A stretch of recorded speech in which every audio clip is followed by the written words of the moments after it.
Good morning, everyone. Welcome. Morning, guys. Let's wait for a few more of you to join us. Perfect. Morning, everyone. Welcome to Spin Class, a series of short, sharp webinars where Spin Dogs experts share practical advice across a range of digital topics. My name's Laura, and I'm part of the marketing team here at Spin Dogs. And in today's session, we'll be covering GA4's latest updates and how you can turn them into marketing ROI. So today is not going to be a click-by-click walkthrough of GA4 and its reports. So instead, we're going to focus on what these updates actually mean for marketers, for agencies, and for internal teams who need to make better decisions with their data. So before we get into the updates, I'll introduce our speaker, which is our digital marketing team lead, Ryan Harris, who I'm sure is a familiar face for a lot of you. So Ryan's role sits across digital strategy, SEO, paid media, analytics, and client delivery. So there's not a lot that Ryan doesn't get involved in across the business. So that means he spends a lot of time looking at the same challenge from a lot of different angles, and that is how do we turn data into better marketing decisions? So before I hand over to Ryan, I want to add that if anybody has any questions throughout the session, please feel free to make use of the chat box. And if we've got some time at the end, we'll try and cover as many questions as we can. But for now, I'll hand it over to Ryan. Thank you. Thanks, Laura. And thank you to everybody for taking time out of your day to be with us.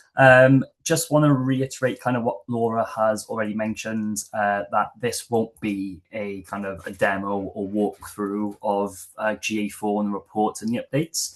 We'll be taking more of an organizational perspective on these updates and how you can begin kind of utilizing them to support more of your forward-looking decisions or questions that you might have. So typically when you're looking at GA4, some reports, you might ask questions around the lines of kind of which channel drove the most leads. But often kind of the better question is to ask like what was the combination of activity or the conditions that allowed that lead to happen, and by taking that information, kind of where should you invest your time, resources, money next. So that's what we look to what we're hoping to cover in this session. So the updates that we'll be covering are not just analytics updates specifically. They will affect kind of your paid media, your planning, reporting, strategy, your privacy, all the above, and how you're able to better articulate these things to senior stakeholders. We kind of will take a slight like agency view here, and it's really useful because as we operate as an agency, we don't like to look at things in isolation. So we'll be looking at the more holistic kind of approach here and how GA4 and the data can help support those planning conversations, your budget recommendations, reporting, and more the commercial side of things. So with that in mind, let's crack on. So these are the three main ideas that I want you all to keep in mind as we go through the session. So the first one is that GA4 is moving from purely reporting to more of a planning function. So that kind of means that the platform is becoming more useful for those forward-looking decisions, specifically around forecasting, campaign performance, and that budget allocation. The second thing is attribution is becoming a lot more flexible. I know attribution is always kind of a key talking point when it comes to analytics and campaigns and digital marketing in general. And I think it always will be. But it's important that you kind of understand the changes that are happening with attribution as it becomes more flexible. So this is good though, because not every single conversion kind of channel that you utilize or customer journey should ever be treated in the same way. If a conversion and your definitions of those conversions are messy, or your settings are not set up properly, it can make kind of your reporting and your analysis of that reporting a bit more confusing, not less confusing. So yeah, and then the third one is all of your forecasts and your better forecasts still depend on clean and consented data. That's probably the most important caveat of the whole session. So yeah, super important when it comes to building those foundations. and that GA4 can only work with the data it receives, like every other platform and tool that you use. So if your consent or your data collection is misconfigured, then you know that the outputs will not be as strong as they could be, and they could end up being compromised. So all these new tools that are available within GA4 will help you make better decisions, but they do rely on your tracking and your foundations being set up properly.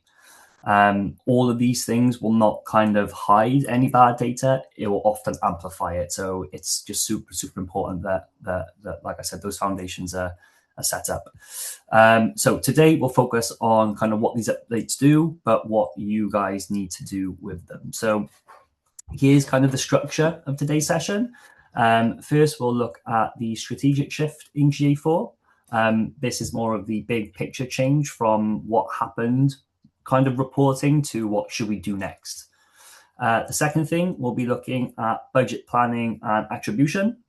So this is where the updates can become a little bit more commercially interesting for you guys, especially if you're involved in those budget conversations or influencing those conversations. Here we'll look at cross-channel budgeting, scenario planning, and conversion settings with a bit of journey stage attribution. And then thirdly, we'll move into the AI privacy and data quality aspect. So just touching on those foundations and where GA4 become a bit more proactive, but where your measurement needs to be a lot stronger. And then finally, we will end on some of the things that you can do next from a practical perspective. So we'll kind of cover kind of a 30, 60, 90-day kind of structure that you can take away and start to prioritize for your own GA4 kind of setup.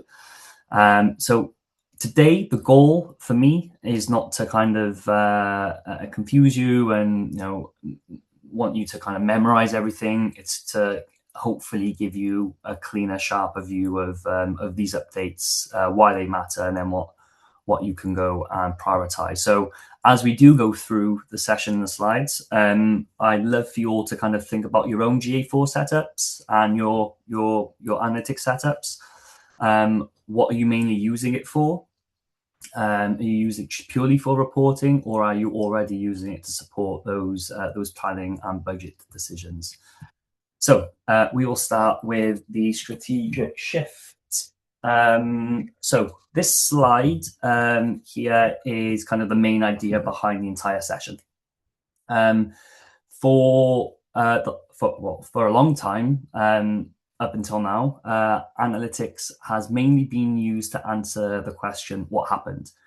So typically you would look at things like how many users came to your site, which channels drove that traffic, how many conversions did you get, what was the conversion rate, bounce rate, engagement time, etc., etc. All of those questions are still super important. They still matter, but they are retrospective. So they are looking at everything in the past. They don't automatically tell us kind of what to do next or what the next best play is. So this is where GA4 now is moving in the other direction, where it's supporting that decision making. So that means that using the reporting and attribution that is available in GA4, can help with those forecasting and budget planning decisions. The journey here, which I've kind of mapped out, is quite important, and it kind of shows you now the shift that we're seeing within GA4. So start off with the reporting, like I said, tells us what happens. The attribution helps us understand which touch point contributed to conversions that you may have achieved. Forecasting then helps us estimate what could happen next, and then the budget decisions are obviously where the commercial value appears. So if you want to kind of put this into a marketing context and in marketing terms, when you're looking at reports, you might see paid search could have generated, say, like 100 leads last month. Senior stakeholders or senior management may ask, okay, this is good, but we want to generate 150 leads without kind of pushing our cost per lead too high. What can we do? So this is kind of where you would see kind of what role did potentially paid social or organic play before those paid search conversions happened? And is there a better budgeting mix that we can implement so that we can achieve those higher leads without moving that cost per lead figure too high? So that is the shift now, in that GA4 is becoming more useful in those conversations about what to do next, and not just looking at kind of what's already happened in the past. So we can now take a look at some of the specific updates that we've had this year that help kind of point us into that direction. So these are broadly all of the main updates that we've seen this year in GA4, and we can kind of group these into 4 main categories. So the first one is planning. This includes cross-channel budgeting, projection plans, and scenario plans. So these updates and this group are kind of designed to help us as marketers understand likely outcomes, compare different options that are available to us, and to optimize spend across our different channels. Google's release notes, when these features were released, they describe projection plans as a way to see expected performance against specific KPIs, such as spend, conversions, and revenue. And scenario plans help explore potential ROI at different budget levels. So the second group is attribution. This includes conversion level settings and conversion attribution analysis. The most important point here is that GA4 now is giving us as marketers more ways to understand the value of different touch points, and it's not solely focused on just that last click or that last touch point, which historically has been what reporting and paid platforms generally tend to focus on. The third group, intelligence. So here, 2 features, generated insights and task assistance, are both making GA4 a more proactive tool. So instead of waiting for users to kind of dig through reports, GA4 is now actively trying to kind of surface changes, anything which may be an anomaly in the data, any setup or configuration tasks. They're trying to bring those to the forefront more directly. So kind of giving you a direction of travel when it comes to the implementation and the configuration of GA4, as well as any discrepancies in data. So generated insights, what these specifically do, they summarize key changes, configuration updates, seasonality trends, things like that. Whilst the task assistant gives specific tailored setup and data quality recommendations. So 2 real super useful features now that can help people kind of navigate around GA4 and implement valuable changes. And then the fourth and final one is data and signals. So these updates include AI assistant traffic, source grouping, Google Business Profile integration, and hostname filters. And all of these individual updates are focused around improving visibility into kind of where the traffic came from before coming to your site, how potentially your local activity contributes to conversions, and more importantly, how to keep unwanted data out of your report, so you're not reporting on incorrect or compromised data. So just want to shout out that a lot of these features, they are still in beta and alpha.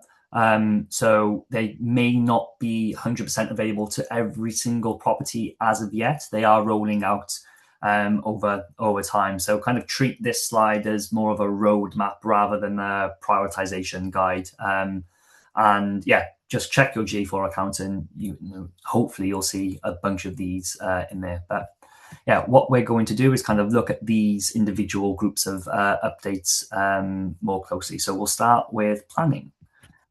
So with planning, cross-channel budgeting is probably the biggest and most important updates available, as it does connect GA4 more directly to budget planning, which has not been the case previously. So really exciting. What we do is we kind of separate the budget planning into two different parts. So the first part are projection plans, and these kind of help answer the question, are we on track? So it's all about expected performance based on your current or your planned spend, kind of what do you expect to happen with conversions, revenue, or other kind of KPIs that you're looking to measure. And the second side is the scenario plans, and those help answer the question, what happens if we move budget? So it's the opposite side of the coin. And this is where GA4 can help you become more strategic in the way you use it. So instead of only reviewing past spend or past data, you can start kind of comparing future options. So cross-channel budgeting as a tool is a really cool way to kind of optimize your paid channel investment and to track performance across your different channels as well. The projection plans will help monitor performance against your KPIs, such as your budget, conversions, and revenue. And the scenario plans will kind of help assess your predicted ROI at those different budget levels. So these tools are for planning only. They won't automatically change kind of budget. So if you've got Google Ads accounts linked to your GA4, these won't actually implement any changes. They are purely for planning, and they give you kind of a early insight into what could happen if you do make specific changes. Again, this isn't available in all GA4 properties as of yet, I believe. It's likely they will be in the majority. So yeah, go in, and they are under the advertising section in GA4. So when you go into GA4 and you've got your tab on the side, you go to advertising, and you should see these reports there. So for these reports to be accessible, I also just want to make this clear and shout this out early, is that there are some eligibility requirements that you need to meet. So if you haven't met any of these, it's your time to kind of go in and fix those. So you will need at least 1 year of conversion data for a conversion to be eligible to be used within your projection or scenario plans. Your GA4 property will also need at least 1 year of campaign cost data from 2 channels. So these 2 channels include both Google and non-Google channels. So for the Google cost data, fairly simple. This can come from linked Google products. So Google Ads is the main one. If you've got the Google Ads connection between your GA4 and your Google Ads account, GA4 will pull through that Google cost data that you can use. Whereas the non-Google cost data can come from other platforms like Meta, TikTok, Pinterest, Snapchat. These are all now available as connectors within GA4. So you would have to go to within your admin section, and you can see those connection options. You should be able to see those now in there. Or there's other kind of more manual import methods that you can use. But yeah, those are the 2 requirements that you'll need that you will need to kind of configure to get these reports within your account. This obviously may be where you hit a practical barrier with this. You may have obviously GA4 installed, and you may have all these conversions set up, and again, you may have Google Ads linked, but it's that non-Google cost data which may be the missing piece. So that's obviously the first place to go to get set up, so you can get these available in your account. So regardless of all that, kind of the practical takeaway of these reports and the ability that these reports offer is that, it's a very powerful tool in order for you to be able to kind of forecast and scenario plan. But it does obviously depend on how mature your measurement is and the data that you've got. So if your account isn't eligible today, it doesn't mean that it's irrelevant. It just means that you obviously have to start building the right data foundation. So you can go away and kind of check 3 things. Are the right conversions being tracked within your account, and are these being tracked consistently? If you run Google Ads, make sure that Google Ads is linked to your GA4, and then begin planning for that non-Google paid media costs that can be imported into GA4 as well. So with that in mind, we can kind of look at now how this change in these reports can help inform real budget conversations.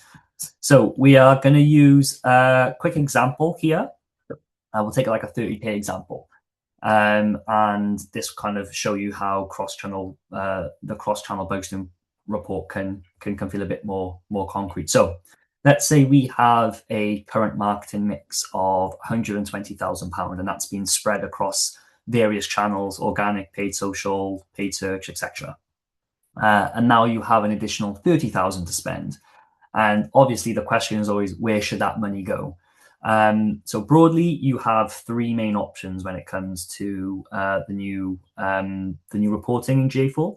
The first one is maintain. So this ultimately means keeping the existing split roughly the same. It's the lowest disruption option for you as a business, and it's usually sensible when your current mix is performing fairly well.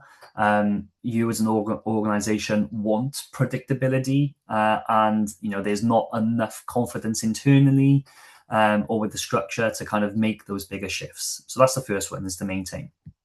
The second one is to rebalance. So this means moving budget from one area into another one to improve efficiency. So an example here could be, paid search may be your best performing channel, but it's hitting a point of diminishing returns, which is the case with paid search. You'll always kind of hit a sweet spot. Google will always take your money and spend your money regardless of whether it is, delivering you a positive ROI. So you will hit that kind of point of diminishing returns. So if your paid search is doing that, and you are kind of at that sweet spot, another channel might be more beneficial for you to explore. So things like paid social retargeting, or maybe additional content support from an organic perspective. So shifting budget from paid search into those channels which may be underfunded could make your existing mix work harder. So that's rebalancing. The third one is testing. So this is where you use your additional budget to create future growth. So it may include kind of testing different channels or campaign types that you necessarily haven't got within your current mix. So whether like YouTube, maybe it could be a content-led SEO strategy, new audience segments that you're going to be targeting, all of these things. This kind of concept, you can imagine it as kind of like an investment portfolio. You don't usually put all of your money in a single asset. You might have some low risk investments, or some plays that can be focused on efficiency or some growth. And that's how you should treat kind of your marketing budget as well. So with these three options, the reports kind of give you a clear view of what could happen with your ROI when you follow each of these routes. There isn't usually a correct budget split, as it will always kind of depend on your objectives, what the risks are like, the market, timing, etc. So all these things need to kind of always come to the forefront when you're deciding what to do with that additional budget. But it only works, like all of this only works if you are counting and recording the correct conversions, and that those conversions are set up obviously right. Which takes us on to the next thing. So this is probably the most practical point I'm going to make today, and is that not every conversion should be treated the same way. It might sound obvious, but you'll be surprised by how many people still forget this. So we have some examples here of some typical conversions you might have set up yourself.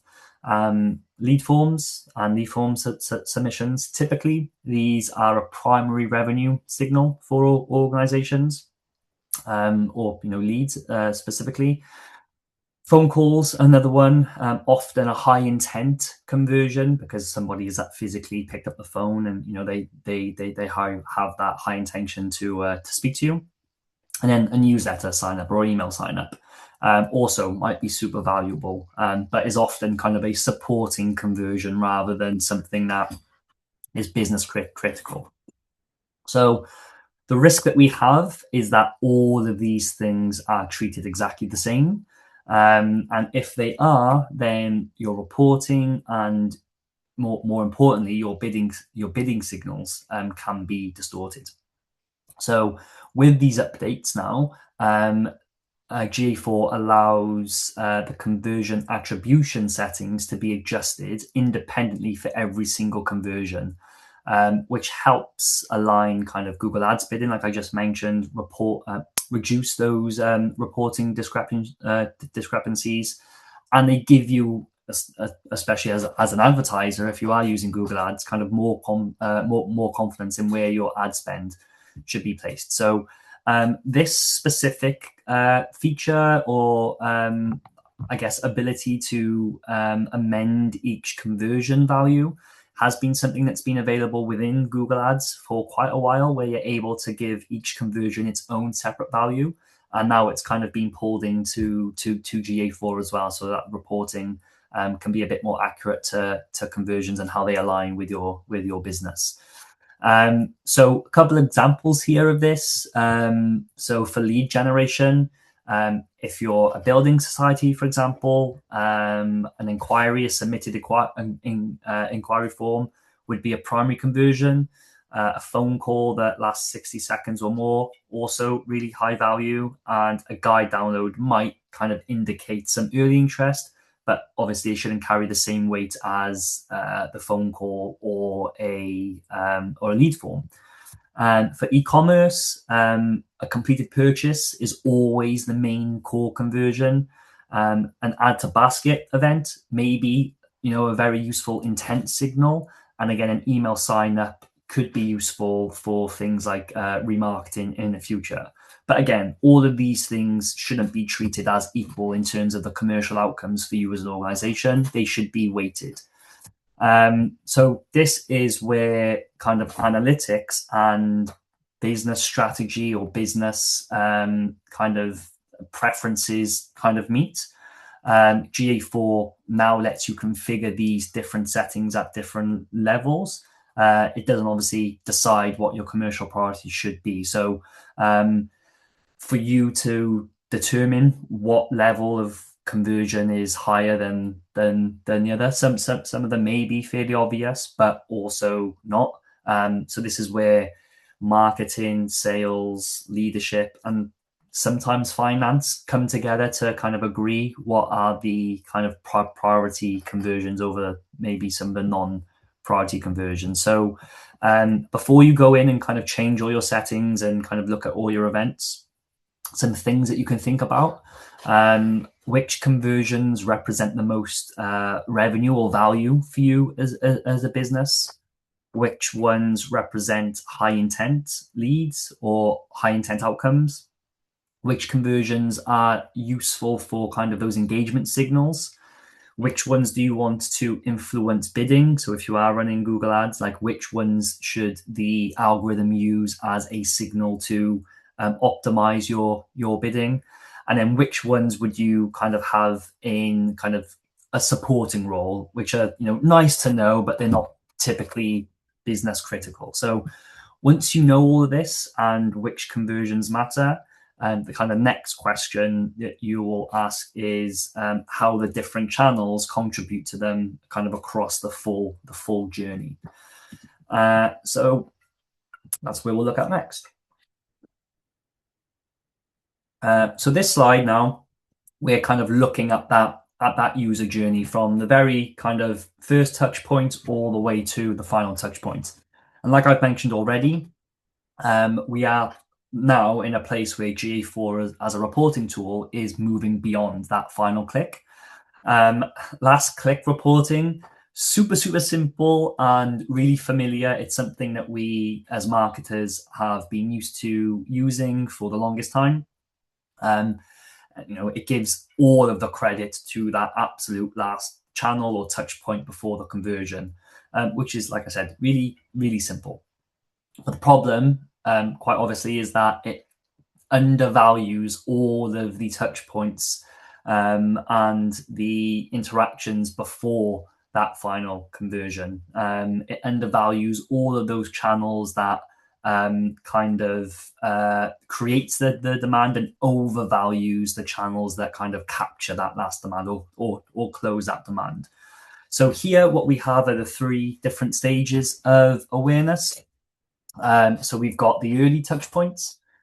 This is that touch point that does create that initial awareness, and some of the channels or kind of mediums that influence this channel could be AI assistant referrals, organic blog posts, social media posts.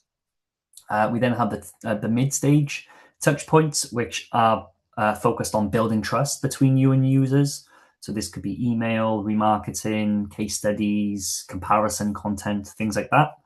And then we have the late stage touch points, which really, really focus on closing all of that demand that has been built up throughout the initial stages.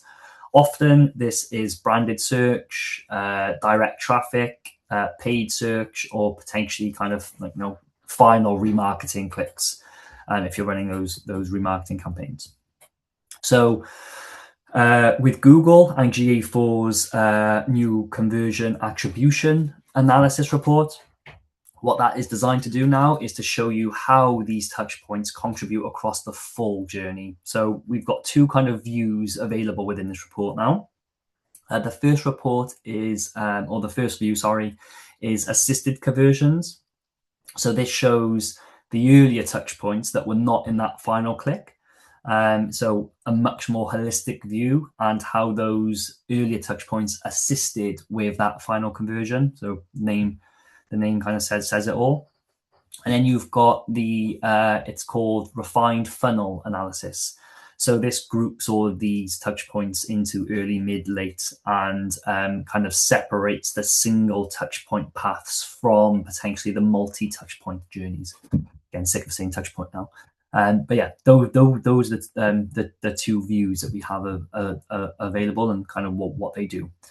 So a nice kind of simple, clear example of this in play. A user now, they might start their journey on an AI tool, so ChatGPT or Gemini, looking for advice on choosing a specific CRM for their organization. So the results may show your brand if you offer CRM services, and they recognize that. Later, they could come and they can Google search and potentially land on your organic blog, read that. A few days later, they could then go to YouTube, watch kind of an explainer video of your CRM and the features and kind of how it integrates. They could then sign up to an email guide talking about the CRM, and then finally they could search for your brand and then submit a demo request of that. So within historic last click reporting, that brand search would get all of the credit, whereas the real journey involved AI discovery, looking at some organic content, then going to YouTube, watching a video, signing up to email, all of these things. So without now the attribution analysis report, all of those earlier touch points are kind of forgotten, or they look a lot less valuable than what they really are. So this is really, really important now, especially for us as marketers when we are reporting or informing senior stakeholders within our organizations that can sometimes question those upper funnel channels. So things like YouTube, paid social, content marketing, any PR activity, all of these things do a lot of heavy lifting when it comes to creating that demand. And now this report allows you to provide that evidence to defend that work.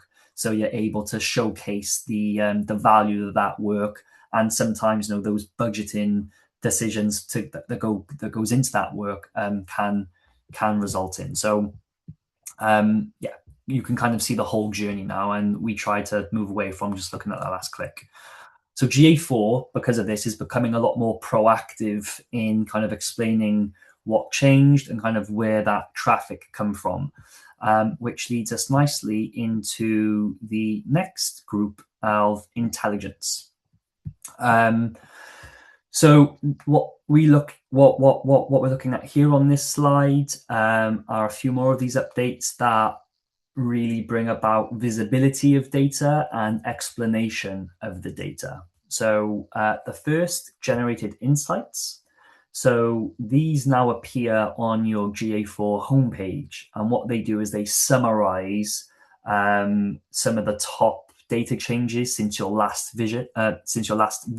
So this will include any configuration changes that you might have made, anomalies in the data, and those seasonality trends, which I've mentioned already. So I guess an easy way to think of this update is you now have kind of like a morning briefing from GA4. So it's really useful for pointing things out that may be worth checking, but you wouldn't kind of take it as gospel and kind of send that straight away to kind of your senior management and stuff. It's just a means of kind of pointing you in a direction that you can now start to investigate some changes. The second is Task Assistant. So this is really cool. This will give you tailored recommendations to help optimize your GA4 setup and improve ways that you can collect data.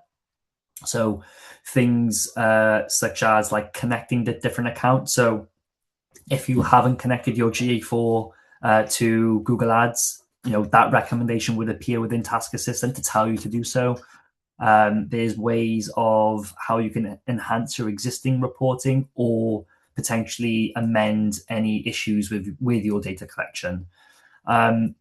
Task Assistant is really useful for anybody who might have inherited a GA4 property from a previous, employee or a team, or potentially if you haven't reviewed your GA4 setup for a while, it can give you kind of the top places to go and optimize, which otherwise would have gone unnoticed. So this one is a really, really nice practical update for everybody.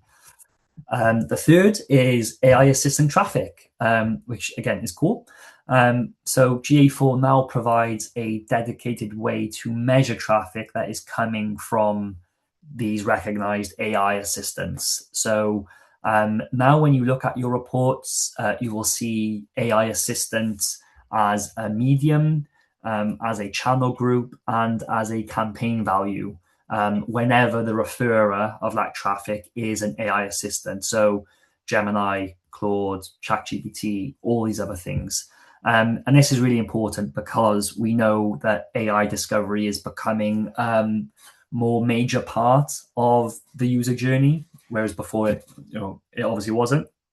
So now GA4 is actively looking to kind of report on those earlier touch points within the standard reporting. And then fourth, we have source group. So not as glamorous as the others, but still really, really important, and an update that makes your, source reporting a lot cleaner. So what this update does specifically is it consolidates, messy or similar source values for a lot of common platforms. So like Facebook, for example. If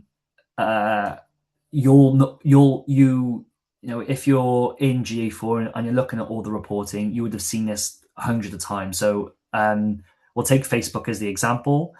Without this new update of kind of the source standardization, when you look at your traffic sources, you may see Facebook as a line, you may see FB as a line, you may see m.facebook.com, you might see Meta Facebook. So it's all Facebook, but there's just little differences between how that source is actually categorized, which makes then all of your reporting quite fragmented.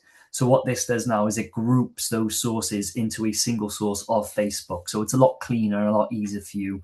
And it just takes away the need of having to, count up individual rows of the same source effectively. So what this does is it makes your analysis faster.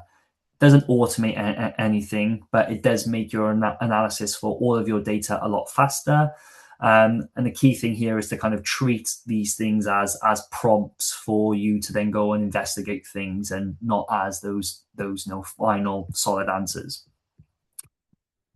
So next, we will look at probably the most important part of today's session, in that the outputs that you get rely on the inputs that you provide. So stronger outputs need stronger inputs. GA4, all these things that we've discussed now is obviously more advanced, and it can produce all of these more advanced outputs. So from the forecasting to the generated insights, all of these things. But all of those outputs rely on the quality of those inputs. Good in, good out. Not so good in, not so good out. So it's the same with everything. What you need to do as a team is provide valid conversion data, clear conversion definitions. You need to have human validation in everything, especially within the AI world that we live in, and having that human in the loop. Realistic budget scenarios. You need to have good quality first party measurement, and then governance over your consent as well, or the way that you are collecting consent. This shouldn't be seen as an admin task. It's a prerequisite, and it should be something that should be a priority and a focus, and what makes all of the output more reliable and more trustworthy. So it's like I always say, it's like a calculator. So a calculator can perform maths absolutely perfectly, but if you type in the wrong numbers, the answer's still going to be wrong. So it's the same concept. You need to make sure that everything you're putting in is correct, so what you're getting out is correct. So an example of kind of incorrect data, or something that may need that human validation more specifically, you might see conversions have gone up 40% week on week. Sounds great, sounds really positive, but as the analyst, or the marketer, you need to then go in and kind of dig a bit deeper to kind of see where that percentage increase came from. So was it the case of your Google Ads campaign improved?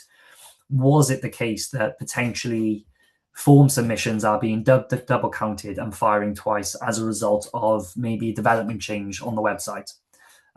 Were there changes to the way your cookie banner pops up and the way that it sends the consent data to Google?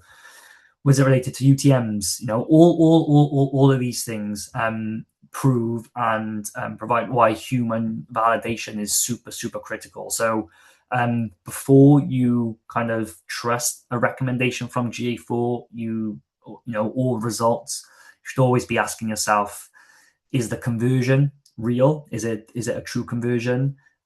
Is the source of that traffic clean and accurate? And was there something in the business that might have changed that caused that that conversion change or anything like that? If any of those answers are unclear, that's where you need to go in and kind of make those investigations before going and looking at budget decisions and things like that. So a major part of that foundation is related to privacy and your first party measurement. So this is where we now connect privacy, which it can sometimes be the boring bit, but it's definitely the most important bit. So we connect the privacy to how we measure performance. There is now a direct kind of link between these two things. Historically, privacy, it's been treated as kind of like a compliance issue that typically sat separate from marketing, and that is 100% no longer the case anymore.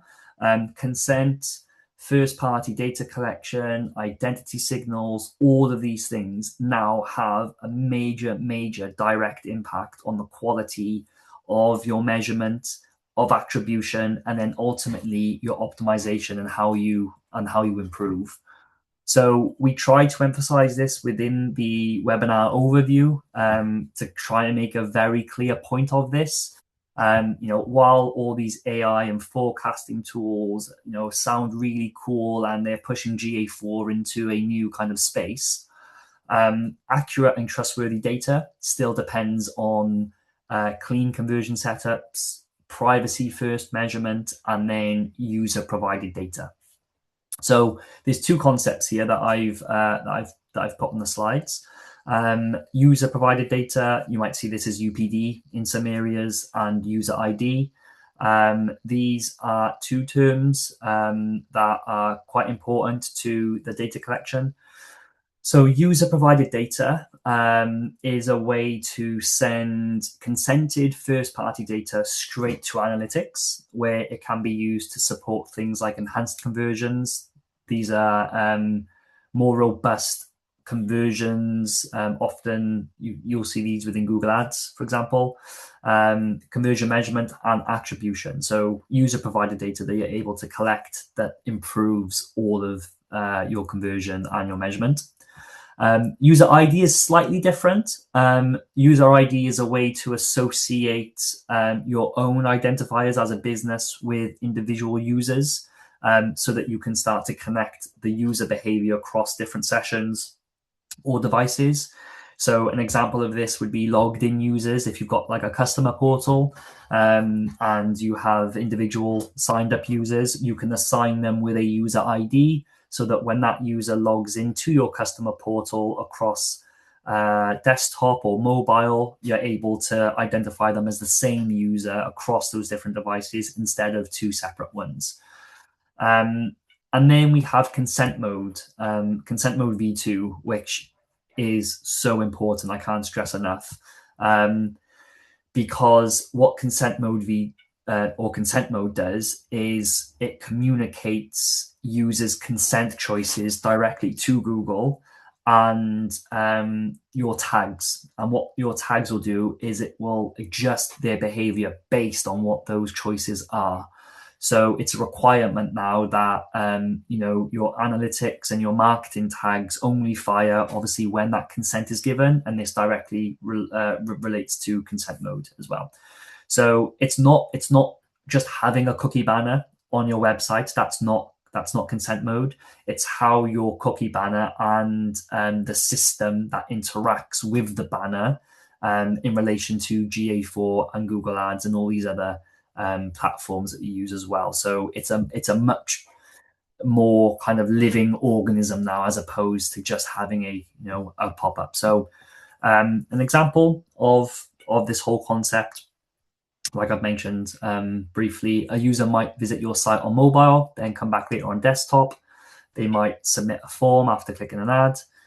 All these things. Without these signals, all of these sessions and users, they just all disconnected and they all look kind of separate. But with all of the appropriate consent and first party signals configured, the journey becomes a lot clearer and kind of tied together, which gives you as the advertiser or the marketer much cleaner data to report from. This isn't a shortcut around privacy as well. The point here is to not try and collect as much data as possible, because nowadays that's just not compliant. The point here is that you need to kind of be collecting the right data, collecting the right consent, and in the way that supports both measurement but the user's choice as well. So for organizations, especially us who operate in the UK, this does now need involvement from marketing, from technical teams, developers, legal teams as well, and kind of any compliance stakeholders. So it's a much more collective kind of decision-making process, as opposed to just sitting with marketing. You need a more holistic approach to all of this.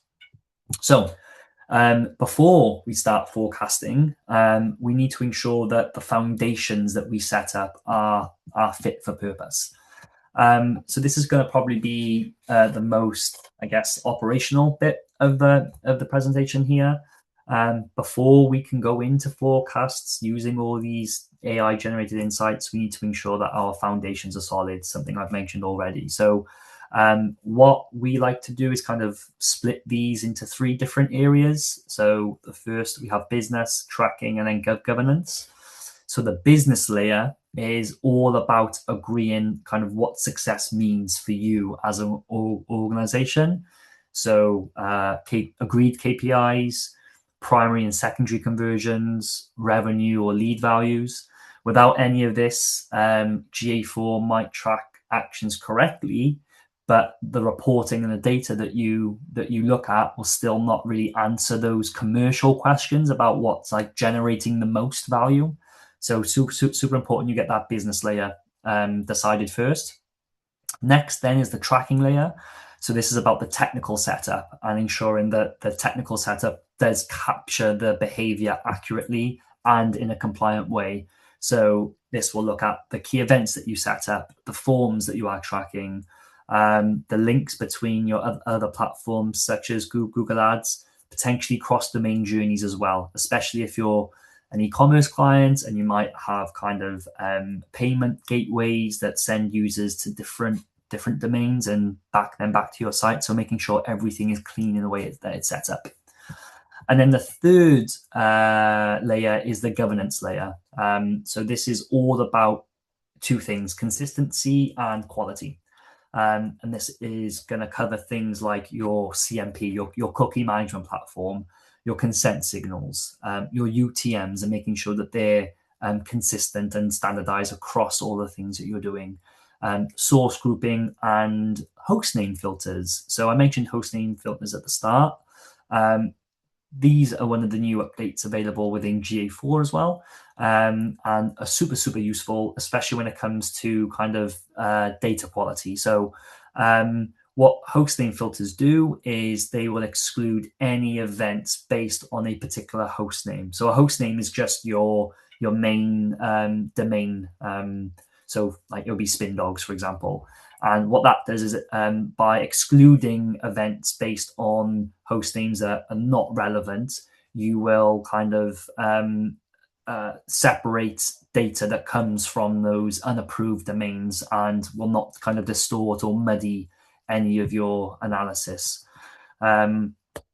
So like I mentioned here with an example for kind of cross domains, if you are an e-commerce site and you send users from your main website to a separate checkout domain, if cross-domain tracking is not configured properly, what GA4 will do is they will treat that checkout as a referral source as opposed to being a single session, and it can break that attribution and make that whole journey look very fragmented.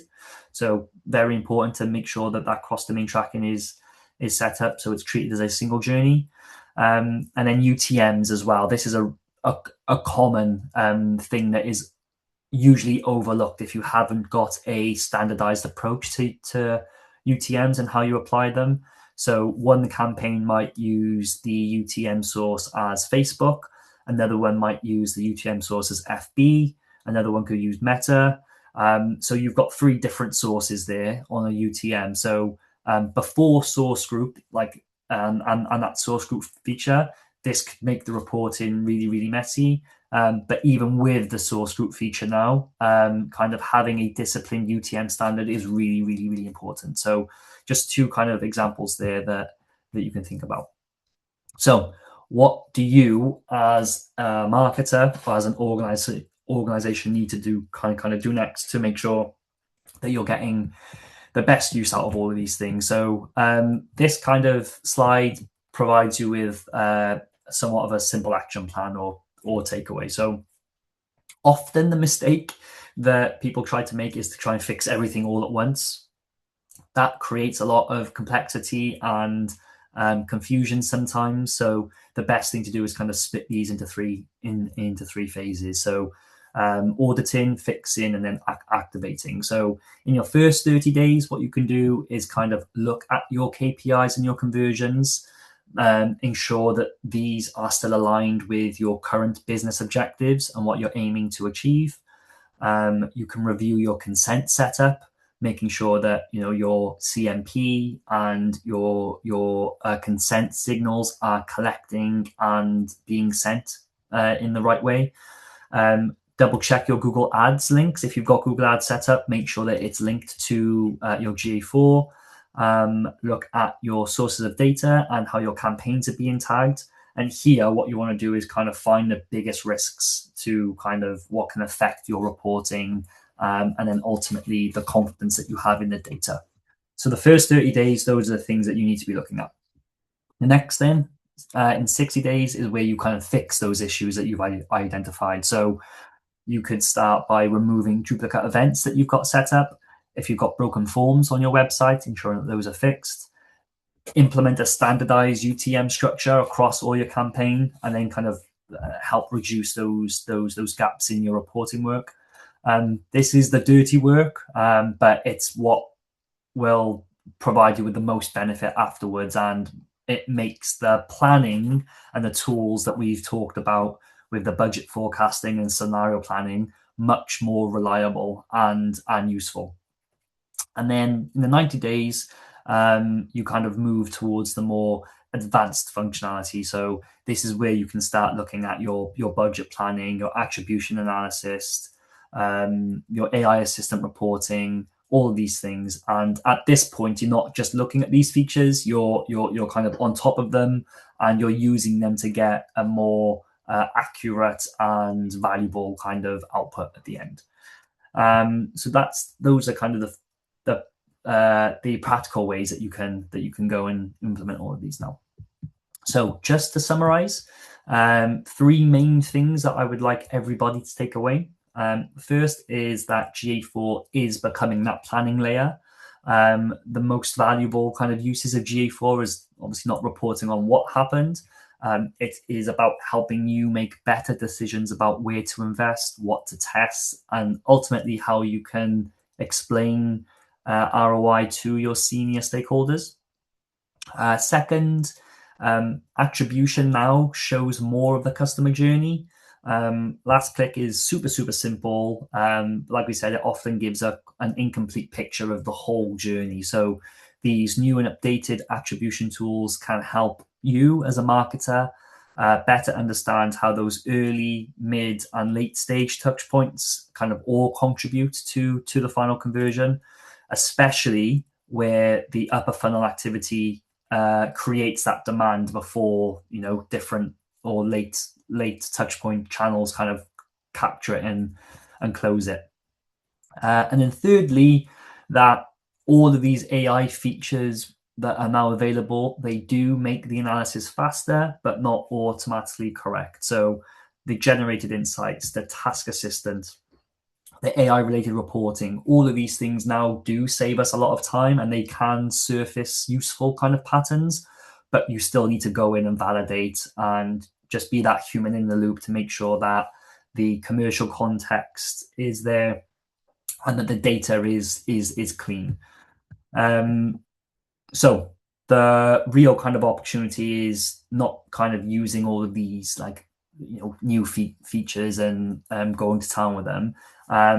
The real opportunity is kind of building that measurement setup that gives you confidence to know that the data that you're capturing is the right data, it's strong data, and it will help you then make those better decisions, and ultimately will allow you to defend your marketing spend and your budget allocations a lot stronger moving forward. So the value of GA4 now in 2026 is not the report itself, but the quality of the decisions that you're able to make based off of that reporting there.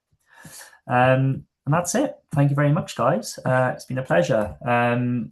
I know I can't see anybody, and I don't know if there's any questions. So if you do have any questions, I'll be good to answer them.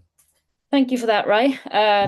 Thank you for everyone for joining us. I'm very conscious we have run over slightly, so what we'll do is in the follow-up, we'll send out a link to any useful links, any recordings, and also a copy of today's slides. And also, if anybody has any questions, feel free to ask us in the follow-up and make sure that Ryan jumps on that as well.